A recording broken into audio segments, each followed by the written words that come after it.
Anne-Marie, it's a pleasure to welcome you. Thank you. You have a great history with your first company, Sastry 3. Thank you.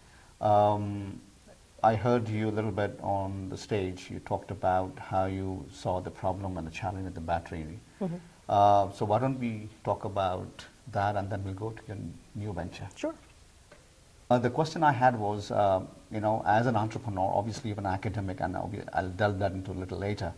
But as an entrepreneur, when you look at the problem, and the industry is so huge, how do you find your niche and try to solve that problem? Because that's what entrepreneurs have to learn. Yes. They cannot solve the world's problems. Yes. They have to identify a niche problem, and then your capabilities of how you can do that better. Yes, it's a great question. So normally when you start to create and flesh out your vision and your mission, what it is that you're trying to do in the world, it's rather large. And then reality sets in. So you have 100 things you'd like to do, 1,000 things you'd like to do, and that you find for reasons of finance or physics or human beings that there are a qualified set of things you can do. And so you begin to curate. And I think part of the entrepreneurial journey is that curation. And people who are not entrepreneurs sometimes don't understand that that's an intrinsic part of it, but it really is. You think, when I started to think about starting a company to help support vehicle electrification and use some of what I understood about batteries to help out on that problem, I thought about a number of different ways that my teams and I could help out. I was a professor at that time, and so I had a very busy laboratory, and I was running a large research center working on conventional technologies. And one option would have been to continue to write papers and to support improvements to that existing sort of train of thought. If you think about the literature as a train of thought, which I do, I think about the literature as having a central tendency in a train of thought. And you have papers that come up and you contribute to the literature. The really good ones take a few years before anyone even cites them. It takes 5 years before a good paper even gets cited that much, because it takes a while for people working on a conventional technology to really realize what was there. So I've been fortunate in my career to sort of contribute a paper, have it sit, and then all of a sudden everyone is citing the paper and reading the paper. And it feels like a direct delta, but the reality is much different. The reality is that often people don't seek a novel solution until it's become clear that the profit or the impact or the technology available from the present path is largely exhausted. And when that becomes clear, people tend to look around and think, well, what else might we become engaged in? The entrepreneur then is always performing this function of curation. The ideal is a silent, clean vehicle that operates with a very efficient battery, perfect power electronics, highly efficient motors. The reality is that you have to pick a finite number of physics problems, a finite number of manufacturing problems, a finite number of fundraising problems, a finite number of T-building problems. And that's how Sastry 3 became curated to become a mission which was even to put solid-state batteries into cars. Even that mission is huge.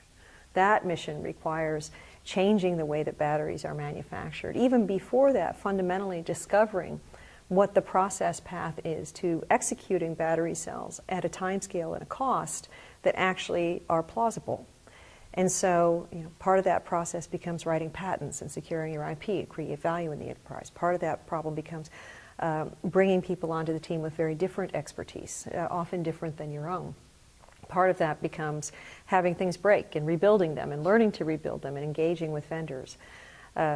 So when I think about how that mission became sharp enough to be executable, hopefully that helps explain it. It happens in steps. But the transition from being an academic to entrepreneur is huge. Not many people have done that.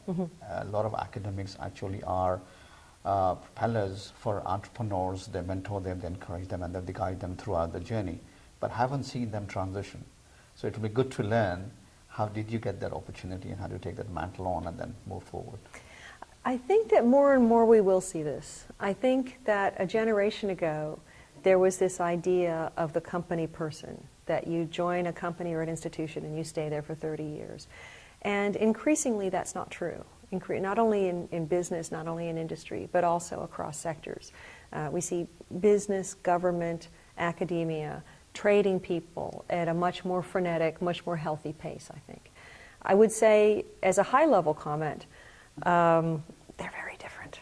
So anybody who says was really good at business and I can be great in government, or I was really great in government, I can be great in academia, I was really great in academia, I can be great in industry. I don't believe that as a tautology. I don't think that's true. Each of these sectors has a very different mission. And that, I think, is the thing that I had to really personally work on, transitioning from academia to business. In academia, you bring people into your lab, and no matter where they start from, you bring people in your class, no matter where they start from, you are working very hard to help people grow from A to B.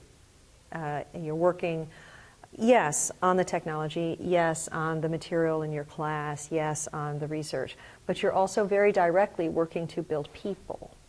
And the relationship is one of service, that you bring people in and you mentor them, you coach them, because you want them to become these different people, able to execute, able to do things that they couldn't do before.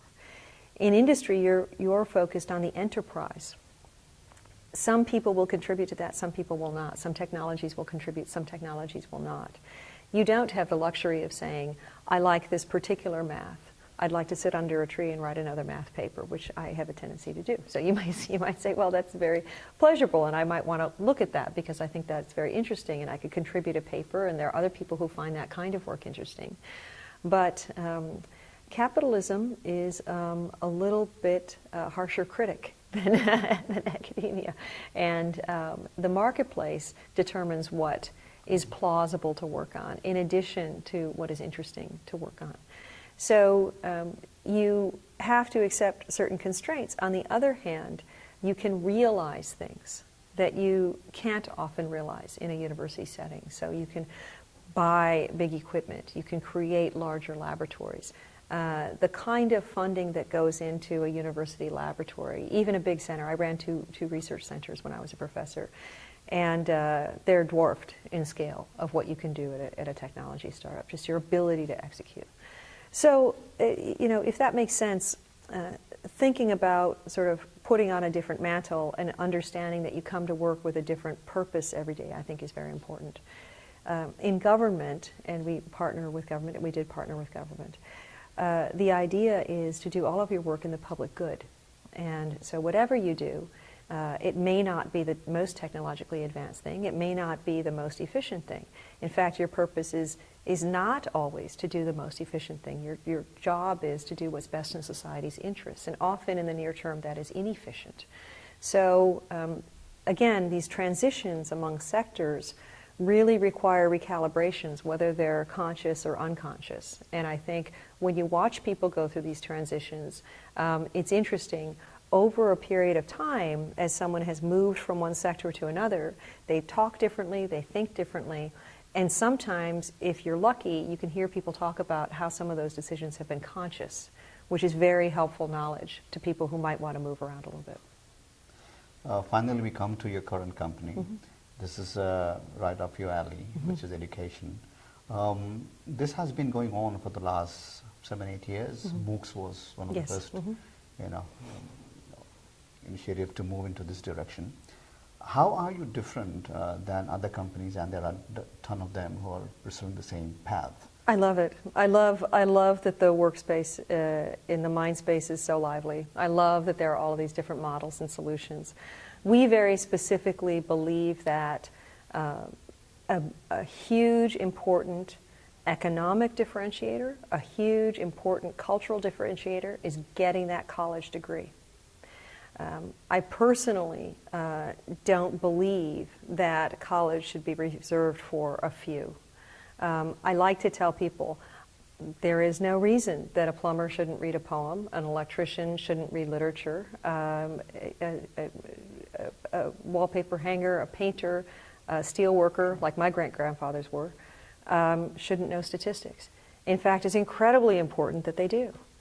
And when we think about people who are working on the front lines of the work of society, the reality is a great number of them are entrepreneurs. A great number of the people who do a lot of the work of this country are entrepreneurs. And there is nothing more important for an entrepreneur than to be armed with an education, whether it's School of Hard Knocks or whether it's formal school. If we can bring the cost down of college and we can empower people by giving that degree, by helping them get that degree, that's huge. Our data say that the economic differentiation is still large and growing. No college degree versus college degree. So making sure that people within the space of their lives can fit in college courses and get them through qualified sources like nonprofit institutions is really important. One differentiator is we don't believe that, well, let me eliminate the double negative. We believe that colleges and universities are good. We believe that they're terrific institutions. We believe that they're honorable and honor. They need technology partners. We're the technology partner. We're self-aware about what we do. Again, I'm more or less an applied mathematician. We bring the technology. We don't take over from teachers. We don't take over from instructors. People need teachers. People need instructors. A lot of the drudgery of what goes into building a course can be eliminated with technology in service of creating better engagement between instructors and learners. And that is what I would say is our differentiation. Thank you for giving us the time, and thank you for sharing wonderful thoughts. You're doing a fabulous job, especially for young women who want to become entrepreneurs and want to get into STEM. I think you're a good role model. It's a pleasure to have you here. Thank you so much. Thank you so much. Thank you for the opportunity.